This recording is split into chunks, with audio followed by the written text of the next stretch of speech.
Hello everyone, welcome back. 12th accountancy में हमारा topic चल रहा है accounting for share capital. Accounting for share capital में अभी इस लेक्चर में हम डिस्कस करेंगे issue of shares for consideration other than cash.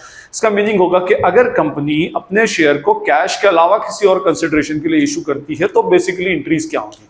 वैसे हम इसमें डिस्कस करेंगे इसका बेसिक कंसेप्ट, इसके डिफरेंट केसेस और इसकी जर्नल एंट्रीज एक्चुअली क्या होंगी।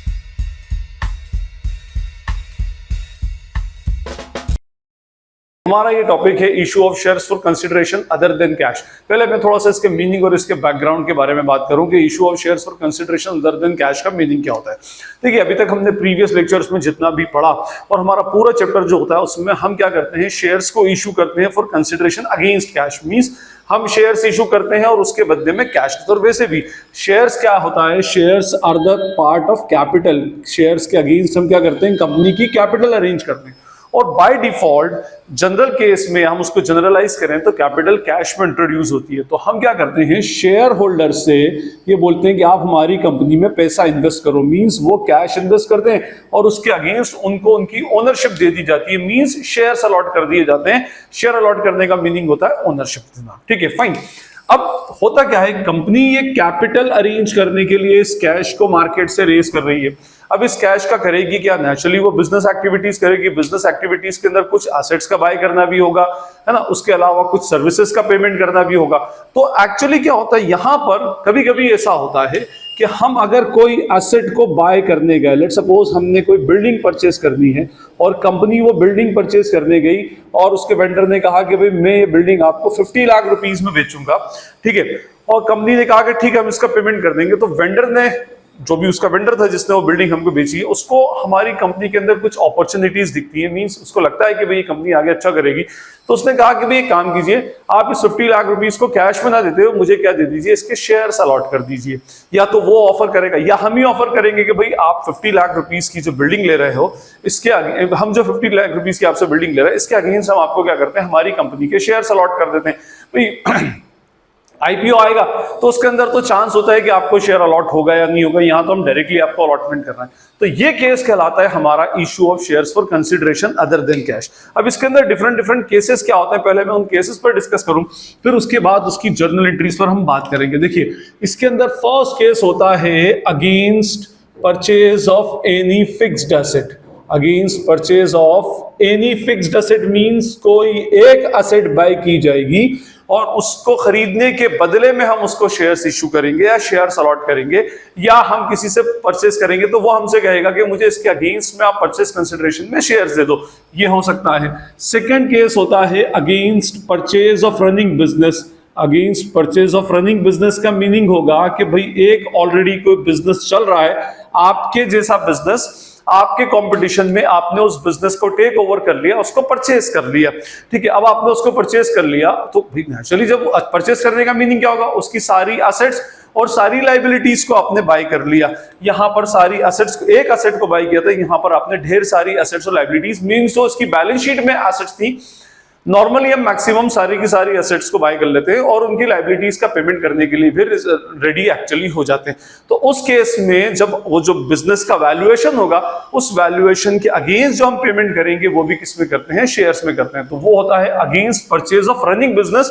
यहां पर एक एसेट आ रही थी, यहां पर पूरा का पूरा बिजनेस आ रहा है। पूरा का पूरा बिजनेस मींस उसके अंदर number of machines, number of assets actually आएंगी, मतलब उसमें एक से ज्यादा एसेट्स और लाइबिलिटीज बेसिकली आती है। थर्ड केस होता है against some services. Against some services का मीनिंग होता है कि हम कुछ सर्विसेज लेते हैं, कंपनी कुछ इनिशियल लेवल के ऊपर सर्विसेज लेती है और नेचुरली अगर आप सर्विसेज लोगे तो सर्विसेज के अगेंस्ट आपको कुछ पेमेंट करना पड़ेगा और उस पेमेंट के अगेंस्ट कंपनी क्या करती है, अपनी कंपनी के शेयर्स अलॉट कर देती है अगेंस्ट द सर्विसेज। और इसमें यूजुअली दो टाइप की सर्विसेज आती हैं। एक होती है सर्विसेज ऑफ द प्रमोटर्स। वो प्रमोटर का मीनिंग आपको पता है, प्रमोटर वो बंदा होता है बेसिकली जो कंपनी को इनिशियल लेवल से स्टार्ट करता है, जिसके माइंड में कंपनी को स्टार्ट करने का आइडिया आता है और इनिशियल लेवल की सारी स्टेप्स जो होती है वो ये प्रमोटर ही पूरी करता है। फाइन। सेकंड होता है against the services of under writers. Under writers basically वो लोग होते हैं जो हमारी कंपनी के शेयर्स को मार्केट में सेल करवाते हैं उनकी गुडविल के ऊपर। मींस अगर हमें मार्केट में शेयर सेल करना है और मान लीजिए कि कंपनी की इतनी वर्थ नहीं है कि वो मार्केट में सेल करे, पहचान नहीं है, तो मार्केट में कुछ अंडरराइटर्स होते हैं, अंडरराइटर्स कुछ इंडिविजुअल्स भी होंगे, बिसाइड्स कोई कंपनी भी हो सकती है, कोई बैंक भी हो सकता है, कोई दूसरी फाइनेंशियल इंस्टीट्यूशंस भी हो सकती है, और बिजनेस में फाइनेंशियल मार्केट के कुछ ब्रोकर्स भी हो सकते हैं। ये क्या करते हैं, अपनी गुडविल पर हमारे शेयर्स को मार्केट में सेल करवाते हैं, और नेचुरली जब वो हमें कोई सर्विस देंगे तो उसके अगेंस्ट क्या करेंगे, हमसे कुछ ना कुछ रेम्यूनरेशन लेंगे, तो हम उस रेम्यूनरेशन के अगेंस्ट उनको शेयर अलॉट कर देते हैं, या वही बोल देंगे भाई आप हमें रेम्यूनरेशन दे रहे हैं, इसके बदले में आप अपनी कंपनी के हमें शेयर्स दे दें। फाइन, तो ये हमारे 3 केसेस बेसिकली इसके अंदर चलेंगे issue of shares for consideration other than cash के अंदर। फर्स्ट केस होगा against purchase of any fixed asset, second होगा against purchase of running business, और थर्ड होगा हमारा अगेंस्ट सम सर्विसेज, वो किस किस को दिया जाएगा, प्रमोटर्स या अंडरराइटर्स को। बिल्डिंग, लैंड कुछ भी अगर परचेज की तो उस केस के अंदर बेसिकली इसकी एंट्री क्या बनना चाहिए। देखिए, अगर मान लीजिए कि हमारी कंपनी है X limited, okay, x limited ने किसी दूसरी कंपनी से या कहीं से भी एक मान लीजिए मशीन बाय की, और लेट सपोज इस मशीन की वैल्यू है 50 लाख रुपीस। अब हमें क्या करता है, 50 लाख रुपए उसको पे करना है, ओके। अब 50 लाख रुपीस को हम पे कैसे कर सकते हैं, या तो कैश में पे कर दो, नहीं तो हम तो यहाँ पर कैश वाला केस पढ़ नहीं रहे, यहाँ पर हम उसको किसके थ्रू पे करेंगे, थ्रू अलॉटमेंट ऑफ शेयर्स। हम हमारी कंपनी के कुछ शेयर्स बेसिकली उसको अलॉट कर देंगे, ओके। या फिर ऐसा भी हो सकता है पार्शियल अमाउंट इन कैश और पार्शियल अमाउंट थ्रू शेयर्स, या फिर कोई और भी हो सकता है, बिल ऑफ एक्सचेंज के थ्रू भी पेमेंट हो सकता है कि हम उसका बिल कोई एक्सेप्ट कर लें और इन फ्यूचर उसका पेमेंट कर दें, मींस क्रेडिट के ऊपर बेसिकली पेमेंट हो जाए उसमें, ओके। तो हमने एक मशीन बाय की, तो मशीन बाय करने के बाद अब मैं इसकी जर्नल एंट्रीज की बात करूं तो एक जर्नल एंट्री तो होगी किसकी, मशीन को बाय करने की, ठीक है। और उसके बाद मशीन को बाय करके परचेज कंसिडरेशन को ड्यू करने की। देखिए, एक टर्मिनोलॉजी होती है यहां पर, परचेज कंसिडरेशन। परचेज कंसिडरेशन का मीनिंग होता है जो भी आइटम आप बाय कर रहे हो उसकी परचेज प्राइस, आसान जबान में बोले तो परचेज प्राइस एक्चुअली क्या है। तो जैसे मैंने ये मशीन बाय की 50 लाख की, तो मेरा परचेज कंसिडरेशन कितना हो गया, 50 लाख रुपए। मींस मुझे इस मशीन के वेंडर को, उसके मालिक को, अभी तक तो वही मालिक है, उसके वेंडर को हमें 50 लाख रुपया देना है, ठीक है। तो अगर मैं इसकी जर्नल एंट्री की बात करूं तो पहली जर्नल एंट्री नॉर्मली अगर एक सिंगल एसेट के केस में होती है, asset account debit, first entry will be what, asset account debit to vendors account. हम इसके अंदर ये एंट्री डालते हैं, एसेट की जगह मैं डाल दूंगा मशीन, और अगर मान लीजिए कोई मिस्टर रमेश है वेंडर, तो यहां लिख दूंगा टू रमेश अकाउंट, तो asset account debit to vendor account, okay. उसके बाद सेकंड जर्नल एंट्री के अंदर मैं इस वेंडर को उसके परचेज कंसिडरेशन का पेमेंट करूंगा, और मान लीजिए उसमें कहा गया कि यहां पर हमने 10-10 रुपए वाले शेयर्स में इसको अलॉट कर दिए, तो यहां पर सेकंड एंट्री हो जाएगी vendors account debit, vendors account debit to equity share capital account. हमने उसको शेयर्स अलॉट कर दिए, वेंडर को जितना पेमेंट करना है वो यहाँ आ जाएगा, और यहां पर आ जाएगा फिर हमारे पास इक्विटी शेयर कैपिटल। एक बात और इसके अंदर याद रखिएगा कि जिस तरह से अगेंस्ट कैश में शेयर्स 3 तरह से इशू होते हैं, at par, at premium and at discount, इसी तरह से for consideration other than cash में भी हम शेयर्स को पार और प्रीमियम और डिस्काउंट, वैसे डिस्काउंट के ऊपर इशू नहीं होता, बट एट पार और एट प्रीमियम के ऊपर शेयर्स हम क्या कर सकते हैं, इशू कर सकते हैं, ओके। तो यहां पर हमारे पास पहला केस तो हो गया, यहां पर इसकी journal entry asset account debit to vendor account, और सेकंड एंट्री बन जाएगी vendor account debit to equity share capital account, ये फर्स्ट केस में। सेकंड केस में जर्नल एंट्री क्या होगी, अब इसकी बात कर रहा हूं, जिससे ये थोड़ा सा इंपॉर्टेंट केस है, इसको याद रखिएगा, और इसके अंदर थोड़ा सा प्रॉब्लम स्टूडेंट्स को कंफ्यूजन आता है। होता क्या है, हम यहां पर एक से ज्यादा एसेट्स बाय कर रहे हैं, एक से ज्यादा एसेट मींस उसकी पूरी बैलेंस शीट को खाली कर रहे हैं। मान लीजिए हमने किसी एक कंपनी, हमारी कंपनी है एक्स लिमिटेड और हमारी कॉम्पिटिटर कंपनी थी वाई लिमिटेड, हमने वाई लिमिटेड का पूरा बिजनेस परचेज कर लिया, है ना। और इस बिजनेस के अंदर हमने क्या क्या आया, मान लीजिए हमारे पास लेट सपोज बिल्डिंग आई रुपीस 10 लाख की, 10 लाख रुपए की बिल्डिंग हमारे पास आई। उसके बाद हमने मशीनरी बाय की, तो इसके अंदर एक मशीनरी आई कितने की, 5 लाख रुपीस की मशीनरी आई। हमारे पास कुछ डेटर्स आए कितने रुपीस के, लेट सपोज 8 लाख रुपीस के, और हमारा कुछ हमने उसका कुछ इन्वेंट्री लिया, let suppose rupees 7 lakh rupees का, है ना। बिसाइड्स और कोई एसेट होगी तो वो, अभी तो मैं जस्ट फॉर एग्जांपल मैंने 4 एसेट ले ली, एक बिल्डिंग ली हमने, बिल्डिंग की वैल्यू 10 लाख रुपए, मशीनरी की वैल्यू 5 लाख है, डेटर्स की वैल्यू 8 लाख और इन्वेंट्री की वैल्यू 7 लाख रुपए। हमने ये एसेट उससे ली, ठीक है। अब नेचुरली अगर हम एसेट्स बाय करेंगे तो हमें उसको उन एसेट्स के बदले में पेमेंट करना पड़ेगा, ठीक है जी। तो इसमें 10 + 5 15, 15 + 15 30 लाख मींस मैंने मतलब एक्स लिमिटेड ने वाई लिमिटेड से 30 लाख रुपीस की टोटल एसेट ली है और मुझे 30 लाख रुपया वाई लिमिटेड को पेएबल है। ये बात तो अंडरस्टूड है, ठीक है। अब होता क्या है कि भाई वो वाई लिमिटेड हमसे बोल रहा है कि भाई आप पूरा का पूरा बिजनेस बाय कर रहे हो, तो जहां आप एसेट ले रहे हो तो मेरी लाइबिलिटीज भी आप ले लो।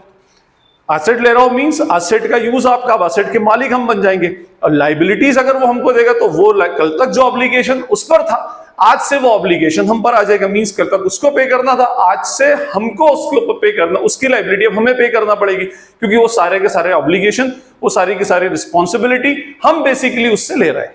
तो ये बेसिकली उसने कहा कि भाई मेरी कुछ लाइबिलिटीज भी हैं, मैं तो बिजनेस को वाइंड अप ही कर रहा हूं, आप एक काम करें लाइबिलिटीज को भी ले लें और इन फ्यूचर अपने कंफर्ट से जैसा भी उसको पे करना है वैसे पे करते जाएं। उसने सारे लीगल डॉक्यूमेंट्स कंप्लीट करने के बाद बोला ठीक है, अब अगर हम लाइबिलिटी पे करेंगे तो नेचुरली हम इसके अंदर से वैल्यू घटाएंगे ना। ये पैसा हम अब मान लीजिए कि उसकी टोटल लाइबिलिटीज, मान लो उसके क्रेडिटर्स हैं 4 लाख रुपीस के, तो कल तक ये उसके थे, आज से हमारे हो गए, हमको पे करने हैं, तो मींस अब हमको टोटल हम उसको बोलेंगे कि ठीक है हम आपकी लाइबिलिटी पे कर देते हैं, लेकिन जितने की लाइबिलिटी पे करेंगे उतने का अमाउंट आपके टोटल परचेज कंसिडरेशन में से माइनस कर देंगे। ये एसेट थी, ये हमें अमाउंट पेएबल था, अब आप हमसे 30 लाख लेते फिर 4 लाख उसको देते, इसकी बजाय हम 4 लाख देंगे तो हम आपके 4 लाख रुपीस में से, आपके परचेज कंसिडरेशन में से 4 लाख रुपया क्या कर देंगे, डिडक्ट कर देंगे। तो जितने की लाइबिलिटी ली जाएगी उतना अमाउंट हम क्या कर देंगे, बेसिकली इसमें डिडक्ट कर देंगे। तो अब आप देखिए टोटल एसेट हो गई 30 लाख की, उसमें से 4 लाख रुपीस की liability, net amount payable is 26 lakh. Means इस बिजनेस की, जो बिजनेस वाई लिमिटेड का है जिसको हम परचेज करने जा रहे हैं, आज की डेट में आज की वैल्यू उसकी कितनी है, 26 लाख रुपया हमें इसको देना चाहिए। ओके, लेकिन मार्केट में डीलिंग 3 तरह से हो सकती है। क्या ये जो वैल्यू ऑफ, इसको हम बोलते हैं नेट एसेट, इसके टेक्निकल टर्म होती है नेट एसेट। या तो ये होगा कि अभी मैंने क्या वर्ड यूज किया, purchase consideration. Purchase consideration means हम ये बिजनेस कितने में बाय कर रहे हैं। या तो ये हो गया purchase consideration is equals to net asset हो जाए, जैसे हमने देखा भाई 26 लाख रुपए का हो रहा है तो आप बोले 26 लाख रुपीस आप पकड़ो। तो इस केस के अंदर तो कोई ऐसा इशू नहीं है, आपको कोई टेंशन वाली बात नहीं है, जितने का नेट एसेट थी उतना ही आपने उसको अल्टीमेटली पेमेंट कर दिया। कभी कभी ऐसा भी हो सकता है purchase consideration is more than net asset, जब आपकी परचेज कंसिडरेशन आपकी नेट एसेट से ज्यादा हो। देखिए 26 लाख रुपए की इसकी टोटल एसेट्स और लायबिलिटीज की वैल्यू होती है। मान लें इसके अंदर कि एक कंपनी और बिडिंग कर रही है इसमें, भाई जो एसेट हमको मिलेंगी वही एसेट उसको भी मिलेगी। अगर हमारे लिए 26 लाख की तो उसके लिए भी 26 लाख की।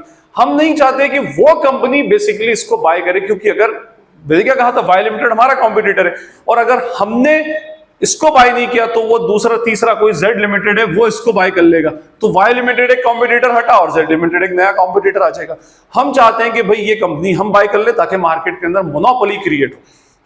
तो हमने कहा कि भाई हम 26 लाख के बदले तुमको 30 लाख रुपया देंगे, ठीक है। वैसे देखा जाए तो तुम्हारे एसेट की आज की एक्चुअल वर्थ कितनी बनती है, 26 लाख, बट हम आपको 30 लाख रुपया देंगे, इसमें 4 लाख रुपए बढ़ा कर देंगे। तो अब ये इसका मतलब ये हुआ कि this is our purchase consideration, 30 lakh purchase consideration है, नेट एसेट 26 लाख है, मींस 26 लाख के बदले हम उसको 30 लाख रुपए का पेमेंट कर रहे हैं। वी आर पेइंग मोर, हम उसको 4 लाख रुपए ज्यादा दे रहे हैं। तो ये जो डिफरेंस होगा 4 लाख रुपीस का, this will be called as goodwill. हम ये मानेंगे कि हमने 4 लाख रुपए उसको उसकी गुडविल के दे दिए, क्योंकि यहां पर इन सबका तो हिसाब है।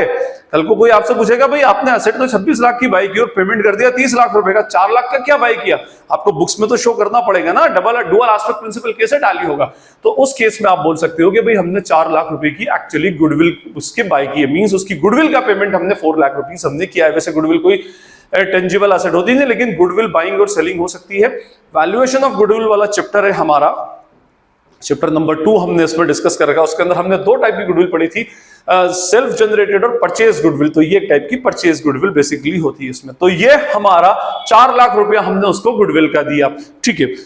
तीसरा केस ये हो सकता है when purchase consideration is less than the amount of net asset. मान लीजिए कंपनी बुरी तरह से लॉस में जा रही है, बिल्कुल बंद होने की चांस है। अब वो ईगर है हमको बेचने के लिए, बोल रहा बस आप तो ले लो हमसे, हम तो इसको बेचना चाहते हैं, हमारी तरफ से हमारी पूरी तरह से टेंशन खत्म करना चाह रहे हैं, तो वो हमको बेचने के लिए ईगर है, मींस हमको देना चाह रहा है। हमने बोला कि भाई कितनी वैल्यू हो रही है, बोले 26 लाख। बोले हम आपको इसके मान लो 25 लाख रुपए से ज्यादा नहीं दे सकते, मैक्स टू मैक्स 25 लाख या 24 lakh, what ever value, any value less than the value of net asset, net asset से कम की वैल्यू पर हमने उससे बाय किया।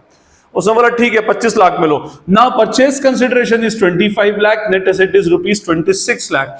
हमने 1000 रुपया उसको कम दिया, ठीक है। अच्छा, यहां पर हमने 4 लाख रुपए उसको ज्यादा दिए थे, तो हमने ये माना था बेसिकली कि हमारे पास एक एक्स्ट्रा एसेट आ रही है जो इंटेंजिबल नेचर की है, गुडविल। तो हमने 4 लाख हमारे लिए एक तरह से क्या था, एक तरह का लॉस था, और हमने इसको किस में डाल दिया था, गुडविल में एक एसेट मान ली थी, इंटेंजिबल फिक्स्ड एसेट के नाम पे। ओके, यहां पर हम 1 लाख रुपया बचा रहे हैं, 1 लाख रुपीस का हमारा प्रॉफिट है, तो इस प्रॉफिट को हम एक स्पेशल रिजर्व में डालते हैं, that is called as what, credit capital reserve. तो ये याद रखिएगा, जब भी आपकी नेट एसेट से ज्यादा आपकी परचेज कंसिडरेशन हो तो रिजल्टेंट वैल्यू या difference value will be considered as goodwill, उसको गुडविल मान लिया जाएगा। डेबिट में बैलेंस बचे, गुडविल क्या है, एसेट है, और एसेट का नेचर क्या होता है, डेबिट का, तो बैलेंस कहां बचेगा, डेबिट में। और अगर वैल्यू आपकी परचेज कंसिडरेशन की वैल्यू आपकी नेट एसेट से कम है, तो उस केस में मींस हमारे लिए एक तरह का बेनिफिट है, और ये बेनिफिट रोज रोज नहीं उठता, ओकेजनल बेनिफिट है, एक ऐसा कैपिटल नेचर के ट्रांजैक्शन से क्रिएट हुआ है, तो that profit will be transferred to capital reserve account, ठीक है। तो डेबिट में अगर कोई एंट्री बच जाए, वो तो जब मैं एंट्री करूंगा तब आपको समझ में आ जाएगा कि बेसिकली किस तरह से ये इसकी एंट्री एक्चुअली होगी और किस तरह से उसकी बैलेंसिंग फिगर यहां पर निकाली जाएगी, ठीक है। तो हमें ये याद रखना है कि when purchase consideration is equals to net asset, तो कोई डिफरेंस नहीं, सिंपल से एंट्री डालकर खत्म कर दीजिए। सेकंड है purchase consideration, if purchase consideration is more than net asset, तो उस केस में नेट एसेट से हम ज्यादा का पेमेंट कर रहे हैं, तो resultant value will be called as what, goodwill. और अगर आपकी परचेज कंसिडरेशन आपकी नेट एसेट से कम है, तो resultant value will be called as what, capital reserve, ठीक है। तो ये हमारे 3 केसेस बेसिकली इसके अंदर हो गए, ठीक है। आई होप आपको ये कंसेप्ट भी क्लियर हो गया होगा। अब आए हम थर्ड है हमारा कौन सा, अगेंस्ट सम सर्विसेज। तो देखिए सर्विसेज मैंने अभी आपको बताई, 2 टाइप की सर्विसेज होंगी, एक तो होगी प्रमोटर की सर्विस, प्रमोटर, और एक होगी अंडरराइटर की सर्विस। तो ये जो प्रमोटर की सर्विस होती है ना, ये प्रमोटर कब काम करता है, बिफोर इनकॉर्पोरेशन से ही काम करना स्टार्ट कर देता है। डे 1 से अगर कोई बंदा कंपनी के लिए इन्वॉल्व है, कंपनी के लिए लगा हुआ है, डेडिकेटेड है, तो वो कौन है, प्रमोटर ही है। तो इसका जो पेमेंट होता है, इसको हम किस नाम से लिखते हैं, इनकॉर्पोरेशन एक्सपेंसेस, इनकॉर्पोरेशन एक्सपेंसेस, ठीक है। और अंडरराइटर्स को जो पेमेंट होता है उसको हम लिखते हैं व्हाट, अंडरराइटर्स कमीशन, ठीक है। तो इसके अंदर भी जैसे मैंने यहां पर पहले एक आपको एंट्री बताई कि asset account debit to vendor, और यहां vendors account debit to equity share capital. यहां पर ढेर सारी एसेट्स बाय कर रहे हैं, तो यहां पर एंट्री क्या हो जाएगी, all assets will be debited, all liabilities will be credited, building debit, machinery debit, debtors debit, inventory debit, 2 creditors और 2 परचेज कंसिडरेशन। फिर सेकंड एंट्री तो वही सेम, उस वेंडर को या परचेज कंसिडरेशन के बदले में हम क्या करेंगे, शेयर्स को अलॉट करेंगे, ओके। उसके बाद अगर हम यहां पर आए तो यहां पर भी एक एंट्री होगी, incorporation account expense account debit to promoter, promoter को पेमेंट करना है, फिर प्रमोटर को हम क्या करेंगे, शेयर्स अलॉट कर देंगे। In the same way underwriters के केस के अंदर भी क्या होगी, underwriters commission account debit to underwriters, पहले हम पेमेंट को ड्यू करेंगे और उसके बाद में फिर उसको शेयर्स अलॉट कर देंगे, ठीक है। तो ये हमारे 3 केसेस में मैंने आपको इसका जो बेसिक कंसेप्ट है वो मैंने एक्सप्लेन किया। आगे एक चीज इसके अंदर याद रखिएगा हमेशा, issue of shares for consideration other than cash का कोई भी केस हो, चाहे सिंगल एसेट की बाइंग हो, चाहे बिजनेस की बाइंग हो, या चाहे सर्विसेज के अगेंस्ट पेमेंट हो, एक फॉर्मूला कभी मत भूलिएगा, और वो फॉर्मूला हमेशा याद रखेंगे, नंबर ऑफ शेयर्स अलॉटेड का। नंबर ऑफ शेयर्स अलॉटेड का मीनिंग होता है कि हमने एक्चुअली कितने शेयर्स इसको अलॉट किए, ये भी तो मालूम होना चाहिए कि हम इस कितने शेयर्स आपको दे रहे हैं। तो नंबर ऑफ शेयर्स का अलॉटेड का मीनिंग होता है वैल्यू डिस्चार्ज्ड और पेड थ्रू शेयर्स, ठीक है, अपॉन वैल्यू पर शेयर, ठीक है। क्या बोला गया, वैल्यू डिस्चार्ज और paid through shares upon value per share. अब मैं थोड़ा सा इसको इंटरप्रीट करके आपको दिखाता हूं। जैसे मैंने यहां पर एग्जांपल दिया 50 लाख रुपीस। अब 50 लाख रुपया आपने कहा कि भाई हम ये मशीन आपसे 50 लाख की बाय कर रहे हैं और इसके अगेंस्ट हम 50 लाख रुपए आपको शेयर्स के थ्रू देंगे और एक शेयर की वैल्यू 10 रुपए की और पार पर इशू करेंगे। तो ठीक है, तो हमने शेयर्स के थ्रू कितनी वैल्यू डिस्चार्ज की, मतलब हमने शेयर्स के थ्रू कितनी वैल्यू का पेमेंट कर रहे हैं, तो वो है ₹50 लाख। हम 50 लाख रुपए का पेमेंट कर रहे हैं, ठीक है। और जो शेयर हम अलॉट कर रहे हैं उस शेयर की फेस वैल्यू, उसकी वैल्यू, देखिए फेस वैल्यू नहीं लिखा मैंने, यहां पर वैल्यू लिखा है। वैल्यू मींस जो भी वैल्यू हम उसको कोट कर रहे हैं, या मैं यहां पर ऐसा लिख दूं वैल्यू कोटेड पर शेयर, कितने की वैल्यू कोट की जा रही है, कॉल्ड अप वैल्यू। अभी 10 रुपए का शेयर 10 पर ही इशू हो रहा है, तो यहां पर टोटल कितने शेयर्स हम अलॉट करेंगे उसको, 5 lakh shares we are actually allotting against the purchase consideration, ठीक है। तो जैसे अगर मैं इसकी एंट्री यहां बनाऊं तो असेट अकाउंट डेबिट में 50 लाख, वेंडर्स अकाउंट में 50 लाख, ये वेंडर इधर 50 लाख आ गया, यहां भी 50 लाख। लेकिन अगर यहां पर मुझे नंबर ऑफ शेयर्स लिखना पड़े तो number of shares is equals to 50 lakh upon 10 is equals to 5 lakh shares. और यहां पर मैं इसका वर्किंग नोट दिखा सकता हूं, 5 lakh into 10 that is 50 lakh. जब शेयर्स पार पर इशू होगा तो कोई बहुत बड़ा इसके अंदर ऐसा मैटर नहीं है, लेकिन प्रॉब्लम कहां आती है, जब शेयर प्रीमियम पर इशू होता है। मींस इस 50 लाख रुपए में आपको फेस वैल्यू भी एडजस्ट करनी है और प्रीमियम भी एडजस्ट करनी है। फेस वैल्यू और प्रीमियम दोनों एडजस्ट करना है 50 लाख रुपए के अंदर अंदर, ठीक है। अब मान लीजिए कि मैं थोड़ा सा इसका केस चेंज करता हूं और मैंने कहा कि यहां पर ये शेयर जो है 50 लाख रुपए का, इसको 50 लाख रुपए के शेयर 10 रुपए का शेयर दिया गया, 25% प्रीमियम के ऊपर अलॉट किया गया कि हम आपको 25% प्रीमियम पर अलॉट करेंगे।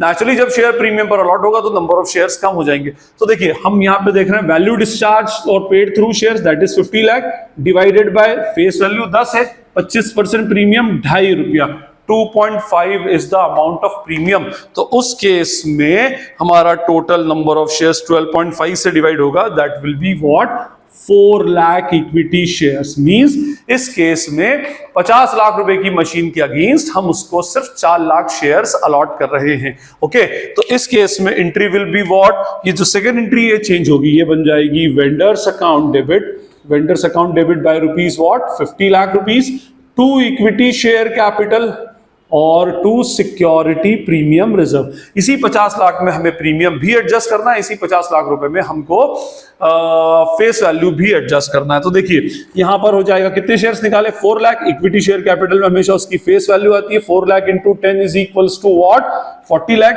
एसपीआर में 4 लाख इंटू 2.5, 2.5 लाख रुपए का एसपीआर है, तो क्या आ जाएगा, 10 लाख।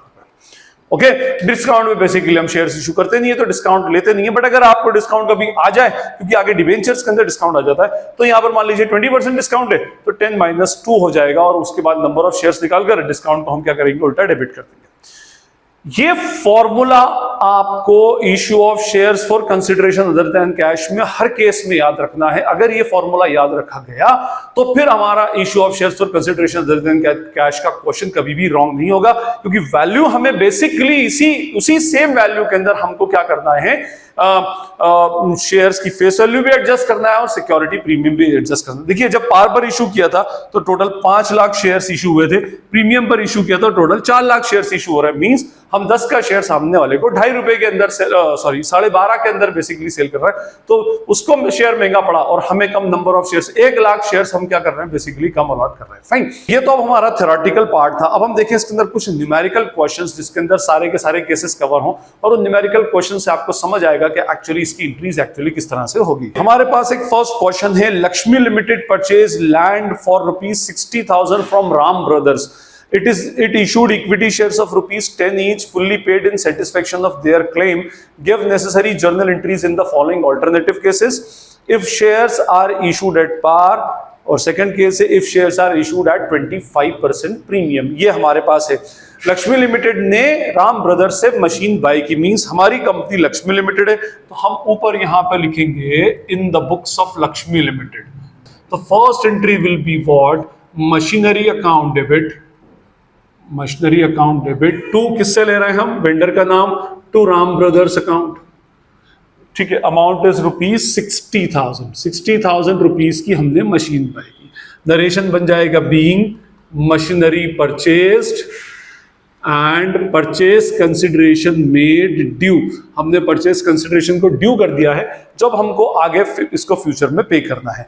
अब इसके अंदर देखिए दो केसेस में इस क्वेश्चन को सॉल्व करना है। एक बार हमें ये मानना है कि हमने जो शेयर्स अलॉट किए वो पार पर अलॉट किए, मींस फेस वैल्यू पर अलॉट किए। दूसरी बार ये मानना है कि उसको 25% प्रीमियम पर अलॉट किया गया। तो मैं पहले केस 1 लेता हूं। केस 1 में क्या होगा, एट पार के ऊपर शेयर इशू हो रहा है, तो सेकंड एंट्री बन जाएगी। किसको पेमेंट किया हमने, Ram brothers account debit, Ram brothers debit to what, to equity share capital. अब देखिए इन दोनों में ऊपर हमें राम ब्रदर्स का रेफरेंस मिल रहा है कितने से, 60,000 रुपीज से। हमको 60,000 पे करना है। वैसे तो ये पार का केस है तो यहां पर भी अमाउंट कितना आ जाएगा, 60,000। बट स्टिल मैंने आपसे क्या कहा था कि नंबर ऑफ शेयर जरूर निकाल के दिया करें।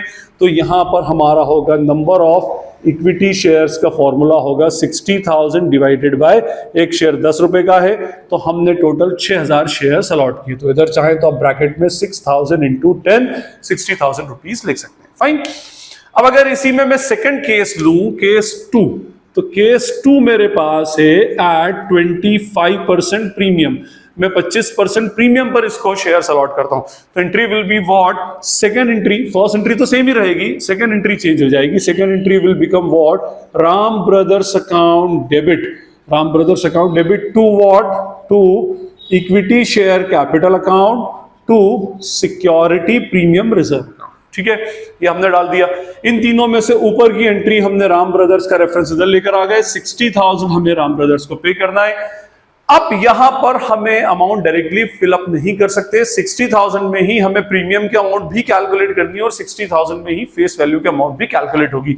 तो first we will calculate what, number of equity shares, that is 60,000 divided by 10 का एक शेयर है, 10 का 25% होता है 2.5, ₹2.5। तो टोटल हमारी अमाउंट पेबल हो गई 60,000 divided by 12.5 is equals to 4,800 shares. Means company Ram brothers को, लक्ष्मी लिमिटेड राम ब्रदर्स को 4,800 शेयर्स अलॉट करेगी।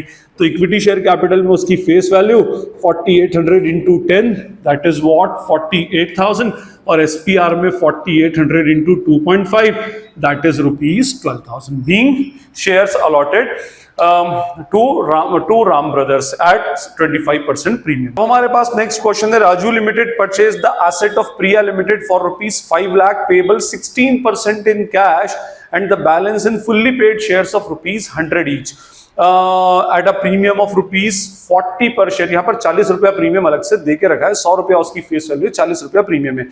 पहले हम क्या करें, हम राजू लिमिटेड है, हमने प्रिया लिमिटेड से एसेट बाय की है, तो in the books of Raju limited, किसकी बुक्स में एंट्री कर रहे हैं हम, राजू लिमिटेड की बुक्स में। First we are purchasing assets, तो एंट्री हो जाएगी एसेट्स अकाउंट डेबिट, किससे ले रहे हैं हम, we are buying it from Priya Limited, तो to Priya Limited amount is ₹5 lakh, 5 lakh रुपए हमने इससे एसेट बाई की, being asset purchase and purchase consideration made due. अब इसके अंदर 16% पेमेंट कैश में हो रहा है, तो सेकंड एंट्री पेमेंट किसको करना है, प्रिया लिमिटेड को, तो decrease in liability debit, Priya limited debit bye ₹5 lakh. लेकिन इसमें कुछ पेमेंट कैश से हो रहा है, तो टू बैंक अकाउंट, बाकी का शेयर्स के थ्रू हो रहा है वो भी प्रीमियम पर, तो क्या एंट्री हो जाएगी, to equity share capital account and what, to security premium reserve account. अब देखिए 5 लाख का 16%, 5 लाख का 16% मींस 80,000 अमाउंट पे हो रहा है थ्रू चेक या पेमेंट कैश, है ना। बाकी 4,20,000 जो होगा शेयर्स के थ्रू होगा और वो भी प्रीमियम पे, तो उसके लिए हम पहले नंबर ऑफ इक्विटी शेयर्स निकालेंगे। तो number of equity shares is equals to 4,20,000 divided by 100 plus 40, 100 उसकी फेस वैल्यू है, 40 रुपए का प्रीमियम क्वेश्चन में मेंशन्ड है, तो 100 प्लस 40, तो 4,20,000 divided by 140 is equals to 3,000 shares. 3,000 shares हमने क्या किए, उसको अलॉट किए। ठीक है जी, तो इक्विटी शेयर पहले इसकी फेस वैल्यू तो डालेंगे, 3,000 into 100 is equals to what 3 lakh, और इधर आ जाएगा 3,000 इंटू 40, 3 4 से 12, 1,20,000, 1,20,000 plus 3 lakh 4,20,000 plus 80 is ₹5 lakh. तो ये हमारी एंट्री थी जिसके अंदर हमने पार्शियल अमाउंट कैश में पे किया और partial amount through equity share पे किया, डिस्चार्ज किया eight a premium of 40%। Fine, next question देखें, अब हम इसके अंदर देके रखा है एक्स लिमिटेड, अब ये बिजनेस परचेज वाला क्वेश्चन है। X limited purchase business of Y limited at a purchase consideration of ₹12 lakh. X limited नाम की कंपनी ने वाई लिमिटेड से एक बिजनेस बाय किया 12 लाख रुपए के परचेज कंसिडरेशन में, मींस उसने पूरा बिजनेस 12 लाख रुपीस में बाय किया। देखिए परचेज कंसिडरेशन दे रखी है तो आपको थोड़ा सा अलर्ट होना पड़ेगा। मैं आपको बता चुका हूं इसमें या तो हो सकता है कि परचेज कंसिडरेशन आपकी नेट एसेट से ज्यादा हो या परचेज कंसिडरेशन नेट एसेट से कम हो। ज्यादा होगी तो गुडविल, कम होगी तो capital reserve. Okay, following assets and liabilities were bought: machinery 5,80,000, building 390, stock 110, debtors ₹1,40,000 and creditors ₹1,20,000. Purchase consideration is to be discharged as under 25% amount in cash and rest through allotment of shares at 25% premium. उसने 25% premium पर actually allot किया है। अब देखिए हमारी company का नाम है एक्स लिमिटेड, तो हम ऊपर हेडिंग डालेंगे इन the books of x limited. अब जो असेट हम बाय कर रहे हैं, इंक्रीज इन एसेट डेबिट, जो असेट हमारे पास आ रही है सबको डेबिट करते जाए। तो हमारे पास फर्स्ट एसेट आ रही है मशीनरी 5,80,000, तो हमारी एंट्री होगी मशीनरी अकाउंट डेबिट ₹5,80,000। उसके बाद बिल्डिंग 3,90,000, तो सेकंड होगा हमारे पास बिल्डिंग अकाउंट डेबिट ₹3,90,000। और जी स्टॉक हो जाएगा 1,10,000 का, तो स्टॉक अकाउंट डेबिट 1,10,000। और उसके बाद डेटर्स अकाउंट डेबिट 1,40,000। उसके बाद क्रेडिटर से 1,20,000 का, तो मैं बीच में इधर एक लेंथ की गैप दे रहा हूं, या ऊपर आप हम तो ऊपर भी चाहे लिख सकते हैं। तो टू क्रेडिटर्स अकाउंट, क्रेडिटर्स का माइनस करना पड़ेगा ना। क्रेडिटर्स कितने का लिया है हमने? 1,20,000 रुपीज का। ये एसेट आ गई, ये लाइबिलिटी हमने उसमें से डिडक्ट कर दी।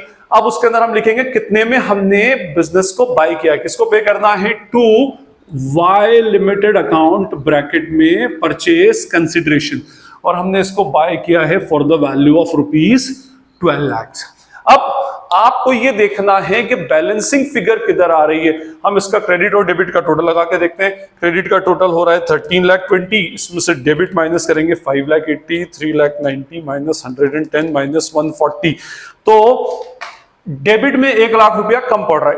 इसका मीनिंग ये हुआ कि जितनी एसेट हमने बाय की उससे हमने 1,00,000 रुपए ज्यादा दिए। तो किस चीज के दिए? उसको गुडविल के। तो 1,00,000 रुपए डेबिट में कम पड़ रहा है, तो 1,00,000 रुपीज डेबिट में आ जाएगा और एंट्री डल जाएगी क्या? Goodwill account debit. इसके ब्रैकेट में हम लिखते हैं बैलेंसिंग फिगर, ताकि समझ आए एग्जामिनर को कि ये वैल्यू हमने बैलेंस करके एक्चुअली निकाली। ओके, तो सारी एसेट्स आ गई, लायबिलिटीज माइनस हो गई, परचेज कंसिडरेशन हो गया, बैलेंस किया, डेबिट बचा तो गुडविल।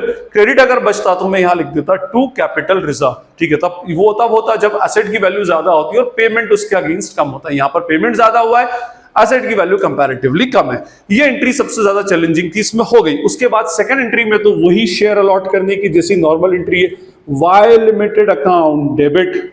ठीक है, कितना देना है इसको? 12 लाख रुपीस का पेमेंट करना है। हमने कुछ अमाउंट इसको चेक के थ्रू पे किया, कुछ अमाउंट हमने इसको इक्विटी शेयर के थ्रू पे किया, और वो भी किस पर पे किया है? 2SPR। इसका 25%, तो 12 लाख का 25% होता है 3 लाख रुपए। ठीक है, ये 12 लाख का 25% हमने पे किया 3 लाख रुपीस। ओके, अब बचा कितना? 9 लाख। 9 लाख शेयर्स के थ्रू हुआ है और वो उसके अंदर भी SPR आ रहा है, तो हम उसमें क्या निकालेंगे? Number of equity shares. तो number of equity shares allotted में आ जाएगा value discharge upon value per share including premium. तो 10 रुपए का शेयर है, 25% प्रीमियम पर अलॉट किया गया है। हाँ, तो देखिए इसमें कितना होगा? 9 lakh divided by 12.5, it means total 72,000 share जो हैं वो अलॉट हो रहे हैं। ठीक है, तो सबसे पहले अमाउंट इक्विटी शेयर कैपिटल में फिल करेंगे। कितना? 72,000 शेयर्स इंटू ₹10 मीन्स 7,20,000 की तो उसकी फेस वैल्यू हो गई, कंपनी के ऊपर ऑब्लिगेशन है। और इधर आ जाएगा 72,000 इंटू 2.5, तो ये हो जाएगा 72,000 इंटू 2.5 इज ₹1,80,000। तो ये हमारी बेसिकली एंट्री हो गई। ओके, बस इसमें एक बात याद रखिएगा कि यहां पर बैलेंसिंग फिगर डेबिट में बच रहा था तो हमने गुडविल डाला, अगर बैलेंसिंग फिगर क्रेडिट में बचता तो हम क्या डालते हैं? यहां पर कैपिटल रिजर्व डालते। ठीक, हमारे दो केसेस हो गए, एक में जिसमें बेसिकली हमने शेयर्स एक स्पेसिफिक एसेट के थ्रू, स्पेसिफिक एसेट के अगेंस्ट हमने शेयर्स इशू किए, पार्शियल कैश पार्शियल उसमें इशू किया, फिर उसके बाद एक बिजनेस परचेज में सिर्फ गुडविल और कैपिटल रिजर्व का ध्यान रखिएगा, ठीक है। अब हम थर्ड केस पर बेसिकली इसके अंदर आते हैं, जिसके अंदर हम किसकी बात करेंगे, स्मिथ सर्विसेज की। अब देखिए यहां पर एक क्वेश्चन है, X limited issued 2000 shares of ₹10 each credited as fully paid to the promoter for their services and issued 1000 shares of ₹10 each credited as fully paid at ₹12.12 credited as fully paid to the underwriters of their underwriting services, ठीक है। हमने यहाँ पर 2000 share किसको दिए, promoter को दिए, और मैंने अभी आपको बताया कि प्रमोटर का जो सर्विस होती है that is a part of incorporation expense. तो यहाँ पर हेडिंग डालेंगे incorporation expense account debit to what, to promoter, promoter को शेयर देने, ठीक है जी। अभी मेरे पास अमाउंट है नहीं, मैंने कितने शेयर अलॉट किए प्रमोटर को, 2000 शेयर 10 रुपए के भाव से, तो मींस 2000 इंटू 10 मतलब उसको हमने कितना 20,000 का उसका इनकॉर्पोरेशन एक्सपेंस हमारा बन गया। सेकेंड एंट्री में हम इसको शेयर अलॉट करेंगे, promoter account debit to what, to equity share capital account, what ₹20,000 और 20,000, यहां पर एक्चुअली आना चाहिए ये 2000 इंटू 10, ठीक है जी, ये हो गया। बिसाइड्स हमने अंडरराइटर्स को कुछ शेयर्स अलॉट किए, 10 रुपए का एक, 12 रुपए के ऊपर 1000 शेयर्स अलॉट किए, तो अंडरराइटर्स की जो एंट्री है वो बन जाएगी पहले underwriters commission account debit to what, to underwriters account, ठीक है। अच्छा अभी अगर हमने कितने 1000 शेयर अलॉट किए हैं, 12 रुपए का एक है, तो टोटल इसका कितना अमाउंट बनता है 12,000, तो अंडरराइटर का रेम्यूनरेशन बनता है 12,000 और इधर भी 12,000। सेकंड एंट्री में हमारा बाइफर्केशन होगा, एंट्री बनेगी underwriters account debit to equity share capital account and to security premium account, ठीक है। इधर आ जाएगा 12,000, हमारे पास 1000 शेयर्स हैं, इधर 1000 इंटू 10 दैट इज ₹10,000 और इधर 1000 इंटू 2 दैट इज ₹2,000, ठीक है। तो ये हमारा 10 और 12 इसके अंदर आ गया। तो ये हमारा बेसिकली ओवरऑल हमारे केसेस हो गए, इसमें issue of shares for consideration other than cash के सारे केसेस हो गए। आई होप ये आपको क्लियर हो गया होगा। Najeeb Hashmi signing off from Najeeb Hashmi academy. Thank you.